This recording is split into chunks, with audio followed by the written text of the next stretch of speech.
Welcome back to Crime Podcast. I'm your host, Jay, and today we're diving into a chilling chapter in American crime history, the Beltway sniper attacks. This episode is packed with shocking details and insights from a case that gripped the nation in October 2002. On October 2nd, 2002, the calm of ordinary life was shattered in the Washington, D.C. metropolitan area. A sniper's bullet took the life of a 55-year-old man in Wheaton, Maryland, marking the beginning of a terrifying spree. As we uncover the timeline of terror, you'll learn how a series of random shootings unfolded, leaving communities on edge and law enforcement scrambling for answers.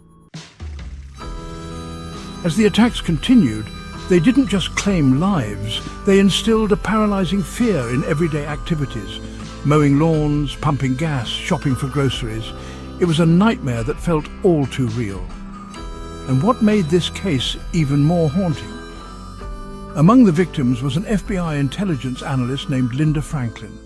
She was shot while leaving a store with her husband, a tragedy that personally affected the agency that vowed to bring the killers to justice. In the wake of the first shots fired, a massive multi-agency investigation was launched. The Montgomery County Police Department, led by Chief Charles Moose, spearheaded the effort with the FBI and several other law enforcement bodies responding to the crisis. Within days, around 400 FBI agents were working the case, combing through evidence while desperately seeking tips from the public.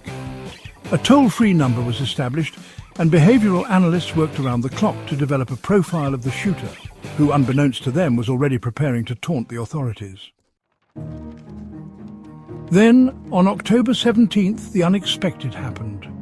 A caller, identifying himself as the sniper, made contact with a local news station, claiming responsibility for murders far from the D.C. area. This call would prove pivotal. It was here that investigators connected a series of dots and began to home in on their suspects, John Allen Muhammad and Lee Boyd Malvo. As the investigation unfolded, evidence began to pile up. A simple magazine dropped at a crime scene led to a match with Malvo's fingerprints from a previous arrest.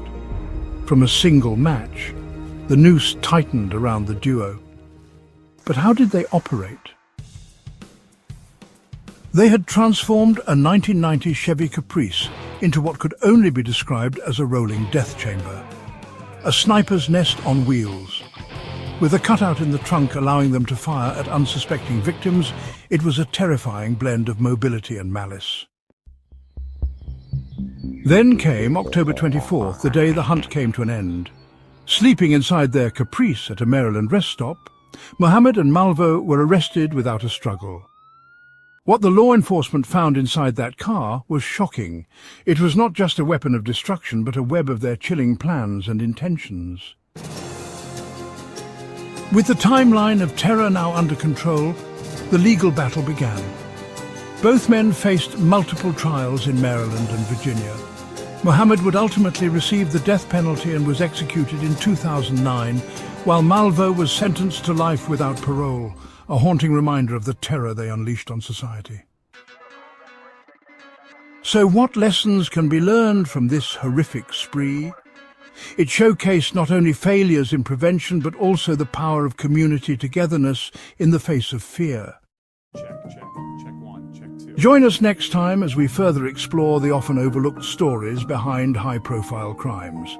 Until then, stay safe, stay aware, and keep listening. Thank you for tuning in to Crime Podcast. I'm Jay, and we'll see you next week.